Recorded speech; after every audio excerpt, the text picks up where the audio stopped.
দেখি ভয় বাড়বো না কমবো? লাগছে বেড়া, কেউ বাড়বো কেউ কমবো। বাড়তো না কমতো? বাড়ছে বাড়ছে বাড়ছে। কেন জানেন? এক তো মদের বোতল, দ্বিতীয়ত এখন আবার মিথ্যা কথা। যখন এখন কি কইতেছে? মিথ্যা কথা কইতেছে। আর আল্লাহর দরবারে হে দাবি জানাইছে, আল্লাহ আমারে যদি বাঁচাইয়া দাও তাইলে আর জীবনে এই কাজ করতাম না। এটার নাম হইল তওবা। এটার নাম কি? তওবা। আরেকটা ইবাদত, নেক আমলের মধ্যে তওবাটা আরেকটা বড় ইবাদত, দামি ইবাদত, দাবি নেক আমল। ভাই মুসলমান রে, আল্লাহর বান্দা তওবা করছে, আল্লাহ তুমি মাফ কইরা দাও, বাঁচাইয়া দাও। যদি উমরের তলোয়ার থেকে বাচ্চা যাইতে পারি, আর কোনোদিন মদের বোতল হাতে নেব না। জোরে জোরে কোন সুবহানাল্লাহ। এবার উমরের প্রশ্নের জবাব যদি কয় মদের বোতল, তাইলে তো তলোয়ার থেকে বাঁচা সম্ভব নয়। এখন মিথ্যা বলছে দুধের বোতল, হয়তো দুধের বোতল বলার পরে উমরে আর দেখবার চাইবে না, আমাকে ছেড়ে দিতে পারে। এখন ভয় হইল মিথ্যা বলছি, এখন যদি দেখে মদের বোতল, একে তো মদের বোতল, দ্বিতীয় মিথ্যা কথা, এখন দুইটা পাপ একত্রিত হইছে, উমরের হাত থেকে বাঁচার সম্ভব নয়। বেটায় মনে মনে কান্দে, আল্লাহ উমরের তলোয়ার থেকে আমাকে বাঁচাইয়া দাও। জোরে জোরে কোন সুবহানাল্লাহ। ভাই মুসলমান, অন্তরের অন্তঃস্থল থেকে তওবা করেছেন, আর কোনদিন এমন কাজ করবে না। আল্লাহ রাব্বুল আলামিন তার তওবা কবুল করে নিয়েছেন, আল্লাহর দরবারে মঞ্জুর হয়ে গেছে। ওই মদের বোতল দুধের বোতলে আল্লাহ রূপান্তরিত করে দিয়েছে। ওমর বললেন, দেখি দেখা গেল মদের বোতল ঠিকই, দেখা গেল দুধের বোতল ঠিকই, দুধ যেন এখনো গরম রয়েছে। জোরে কোন সুবহানাল্লাহ। ভাই মুসলমান রে, আল্লাহর বান্দা বয়ের কারণে এত বড় মুসিবত থেকে বাঁচা গেল। এমনি ভাবে যদি কোনো মানুষ বয় মন্তরে আইনা আল্লাহর দরবারে কান্দে, তাইলে এটা আল্লাহর দরবারে নেক আমলের মধ্যে একটা বড় ইবাদত। আল্লাহ রাব্বুল আলামিনের রহমতের দরিয়ায় জোশ মারে, আল্লাহ রাব্বুল আলামিন আল্লাহর বান্দার জীবনের গুনাহ মাফ করে দেন। হাজরিন, ঈমান থাকতে হবে আল্লাহ আমাকে মাফ করবেন, ঈমান থাকতে হবে আমি নাফরমানি করেছি, আমার আল্লাহ রাব্বুল আলামিনের কঠিন হস্ত থেকে আমি বাঁচতে পারবো না। তাইলে ঈমানের সাথে নেক আমল, ওই ঈমানের সাথে নেক আমল করে করে আল্লাহর বান্দারা যখন সামনের দিকে অগ্রসর হয়, ভাই মুসলমান রে, আল্লাহ রাব্বুল আলামিনের দয়া পায়, আল্লাহর বান্দা কামিয়াব হইয়া যায়। ব্যতিক্রম যদি করে, ঈমান আমল থেকে যদি আল্লাহর বান্দা দূরীভূত হইয়া যায়, ঈমান থেকে যদি সরে যায়, আমার আল্লাহ কসম করে বলছেন, ওয়াল আসর ইন্নাল ইনসানা লাফি খুসর, একেবারে ক্ষতিগ্রস্ত। ভাই মুসলমান, তাইলে আমরা ক্ষতিগ্রস্ত থেকে বাঁচতে চাই কি চাই না? বাঁচতে হবে। বাঁচতে হইলে ঈমান আর সাথে নেক আমল। নেক আমলের মধ্যে আমি বলতে চাইছিলাম যে নেক আমলের মধ্যে বড় আমল নামাজ। ইন্নাস সালাতা তানহা আনিল ফাহশাই ওয়াল মুনকার ওয়ালা যিকরুল্লাহি আকবার, ওয়ালা যিকরুল্লাহি আকবার। আল্লাহ বলছেন ইবাদতের মধ্যে, নেক আমলের মধ্যে, আমলে সালেহের মধ্যে বড় ইবাদত, বড় জিকির, বড় ইবাদত হইল নামাজ। জোরে কোন বড় ইবাদত কোনটা? এটা হইল সর্বোৎকৃষ্ট, সবশ্রেষ্ঠ ইবাদত নামাজ। নামাজের সাথে আর কোন ইবাদতের তুলনা হয় না। ভাই মুসলমান, তাইলে বোঝা গেল নামাজ হইল বড় ইবাদত, আর এর পরে ছোট ইবাদত আছে তো। একবারে ছোট কোন ইবাদতের কথা কোন না।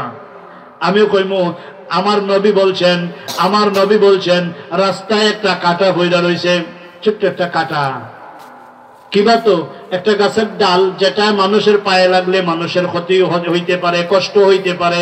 ওই কাজটা একটা ছোট্ট একটা কাজ, আপনার কষ্ট হইতেছে না, আপনার পা দিয়া লাত্তি মাইরা যদি ডালটা সরাইয়ে দেন, ইবাদতটা বড় না ছোট?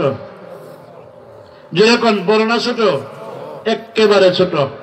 কিন্তু ওই ইবাদতটাও আপনার জন্য বিরাট বড় গনিমত হইতে পারে।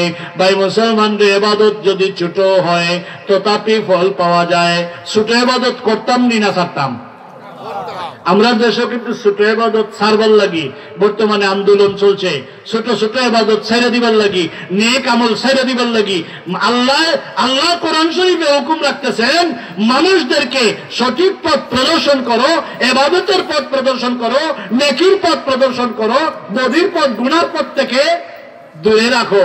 আর আমরার সমাজে বহু মানুষ এখন নতুন নতুন আবিষ্কার হইতেছে নেকির থেকে কিভাবে সরানো যায়। যেমন নামাজে গেলে, নামাজ তো বড় ইবাদত, নামাজে গেলে আমাদের সমাজের বহু মানুষের মনে মগজে ঢুকিয়া গেছে যে নামাজ তো মাত্র জোহরের 4 রাকাত, ফজরের 2 রাকাত, এশার 4 রাকাত, আর অতিরিক্ত কেন? নাউজুবিল্লাহ কইবেন না? সৌদি আরব প্রবাসী ভদ্রলোক সৌদি আরব থেকে বাংলাদেশে আইসা ইমাম সাহেবের নাক বরাবর জবাব দেয়, মুফতি হয়ে গেছে, নাক বরাবর জবাব দেয় যেখান থেকে ইসলাম আইছে ওইখানে তো সুন্নত নাই। আর বাংলাদেশে আইলই দেখা যায় সুন্নতের হিরিক পড়ে। নাউজুবিল্লাহ কইবেন? আরো জোরে কোন নাউজুবিল্লাহ। এখন কথা আরো বাড়তেছে, বাংলাদেশের সব জায়গায় না, বাংলাদেশের মধ্যে সিলেটে সুন্নত আছে, আর কোন জায়গায় নাই। নাউজুবিল্লাহ, আরো জোরে কোন নাউজুবিল্লাহ। ভাই মুসলমান রে, নর্থ বেঙ্গলে কেউ যদি চাকরি করে কয়েকদিন যদি থাকতে পারে, সিলেটে ইয়া কইব আর তো কোনো জায়গায় সুন্নত দেখছি না, সিলেটেই খালি ইমাম সাহেবরা সুন্নত ধরায়। ভাই মুসলমান, জুমার নামাজের সালাম ফিরাইয়া সারলে মসজিদ খালি হইয়া যায়, আর কোনটা লাগে না, ফরজ 2 রাকাত। একদিন শুনি এক ভদ্রলোকে ইন্টারনেটও কিতাব হয় না, ইউটিউব নেই, আমি আবার এটা কম বুঝি তো। আমরা দেশও তো এটা এখনো পুরাপুরি প্রচলন আইছে না, আইছে পুরাপুরি না নাকি? আইছে তো পুরাপুরি না, যেমন আমি এখনো বুঝি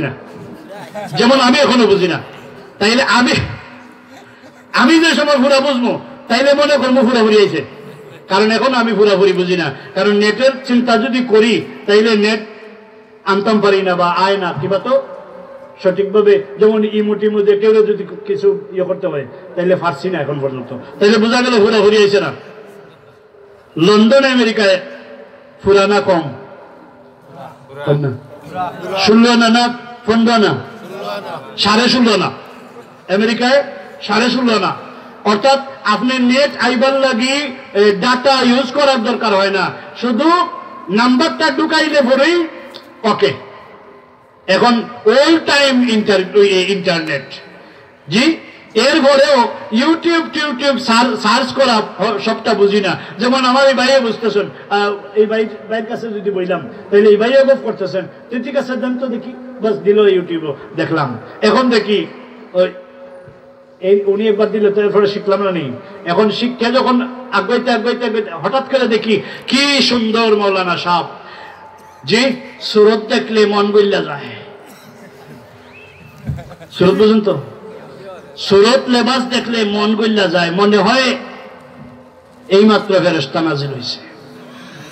আল্লাহর বান্দায় ওয়াজ করে কয় বাংলাদেশের কিছু জায়গা আছে, কিছু জায়গা দেখেন কিন্তু ফারুকি মিশা কথা কয় না।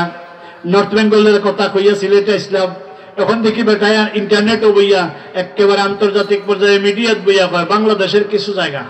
এই কিছু জায়গা বলতে টার্গেট কইরা অ্যাড্রেস কইছে, যেমন জৈনপুর সিলসিলার কিছু ফির সাহেব আছে, ফুরহুরা সিলসিলার কিছু ফির আছে, উনাদের কাছে গেলে নামাজ আল্লাহ অর্ডার করছেন সারাদিনে 17 রাকাত, আর উনাদের কাছে মাত্র এশার নামাজ 17 রাকাত।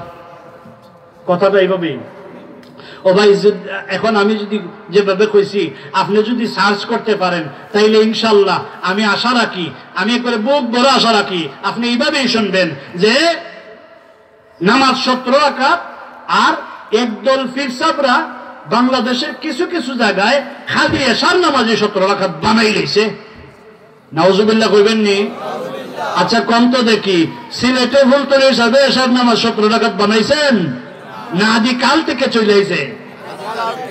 সিলেটের কিংবা তো বাংলাদেশের কোন জায়গায় কোন একজন ওলি আল্লাহ এখন ফুরফুরা সিলসিলার হোক কিংবা তো জৈনপুর সিলসিলার হোক, যে কোনো ওলি আল্লাহ নেক আমল করতে গিয়া কমাইয়া কইবেন না বাড়াইয়া কইবেন? অর্থাৎ যত বাড়ানো যায় ততই ভালো, যত বাড়ানো যায়। দুরূদ শরীফ 200 বার পড়লে হয়, কয়বার? এটা কিন্তু আমরা আমি যেটা কইতেছি এটা কিন্তু একবারে সবার জানা। দুরূদ শরীফ 200 বার পড়লে হয়। বলে কি কেমন জানা? বলে আপনার আমার পীর মুর্শিদ সর্বসময় আমরা আমলের সবক দিবার সময় বলতেন দৈনিক 200 বার দুরূদ শরীফ পড়ো। এরপর একটা কথা থাকেনি, আমি কইতাম না আপনারা কইবেন। এরপরে কথা থাকছেনি, আমি কইতাম না আপনারা কইবেন, আমি কই। এরপরে সাহেব কিবলায় বলতেন যদি আরো বাড়াইয়া হতে পারো বেশি করে হইল। সুবহানাল্লাহ না? নবীজির এক সাহাবী, নেক আমল নবীজির এক সাহাবীদের সামনে নবীজি আলোচনা করছেন, নবীজির প্রতি দুরূদ শরীফ পড়লে আল্লাহর বান্দা কামিয়াব হইয়া যাবে। সুবহানাল্লাহ। দুরূদ শরীফ নবীর প্রতি বেশি পড়লে আমার উম্মত কামিয়াব হইব। একবার দুরূদ শরীফ পড়লে 10টা নেকি পাইব, ইত্যাদি ইত্যাদি। একজন সাহাবী দাঁড়াইয়া কই, ইয়া রাসূলুল্লাহ, আমার দৈনন্দিনের যত আমল আছে ওই আমলের মধ্যে 4 ভাগ কইরা একটা ভাগ যদি আপনার দরুদের জন্য রাখি কেমন হয়? নবীজি বলছেন ভালো, যদি বেশি পারো আরো ভালো। সুবহানাল্লাহ। কথা বুঝেননি আবার? হাজরিন, আল্লাহর নবীর সাহাবী আল্লাহর নবীর জবাবের পরে আগ্রহী হইয়া গেলেন, প্রেমে নিমজ্জিত হইয়া গেলেন, প্রেম বাইরা গেল। ডাক দিয়া কয়, ইয়া রাসূলুল্লাহ, ইয়া হাবিবাল্লাহ, আমার দৈনন্দিন জীবনের আমল যত আছে 4 ভাগের 2 ভাগ যদি আপনার দরুদে কাটাই তাইলে কেমন হয়? নবী বললেন ভালো, যদি বেশি পারো আরো ভালো। আরো যখন সুবহানাল্লাহ। আল্লাহর নবীর সাহাবী কয়, ইয়া রাসূলুল্লাহ, আমার দৈনন্দিন আমলের মধ্যে, দৈনন্দিন জিন্দেগীর সব আমলের মধ্যে 4 ভাগের 3 ভাগ যদি দরুদ শরীফে কাটাইয়া দেই তাইলে কেমন হয়? নবী বললেন ভালো, আরো বেশি করলে আরো ভালো। ও দুনিয়ার মানুষ, আমার প্রশ্ন হইল, বলেন তো দেখি, কেউ বলতে পারবেনি? দুনিয়ার কোন মানুষ বলতে পারছেনি? দুনিয়ার কোন মৌলবী মৌলানা বলতে পারছেনি নবীর প্রতি দুরূদ শরীফ পড়া ফরজ? কেউ বলেনি। দুরূদ শরীফ ফরজ না, দুরূদ শরীফ পড়া আপনার আমার জন্য মুস্তাহাব কিংবা সুন্নত, সামান্য নফল ইবাদত। ভাই মুসলমান রে, ওই সাহাবী বলেন, ইয়া রাসূলুল্লাহ, নবী বলছেন 3 ভাগ যদি করতেন ভালো, আরো যদি বেশি করো আরো ভালো। সুবহানাল্লাহ।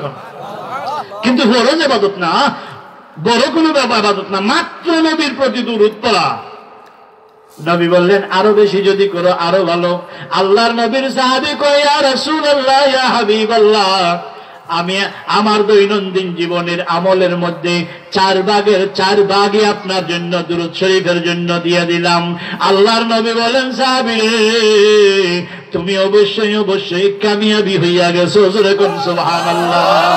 আল্লাহর বান্দা নবীজির দরবার থেকে বিদায় নেওয়ার মুহূর্তে আল্লাহর নবীর সাহাবীদেরকে ডাইকা বলেন, সাহাবীরা রে, যদি কোনো জান্নাতি মানুষ দেখতে চাও ওনাকে দেখা ফেলাও। সুবহানাল্লাহ। ভাই মুসলমান রে, তাইলে বোঝা গেল নফল বন্দেগীও যদি বেশি করা যায় তাইলে ভালো। আল্লাহর ওলি ফুলতলী সাহেব কিবলা রাহমাতুল্লাহ আলাইহি তথা বাংলার জমিনে বা ভারতের জমিনে আউলিয়া কেরাম যারা আগমন করেছেন দুনিয়ার মানুষদেরকে নেক আমল বেশি বেশি করার জন্য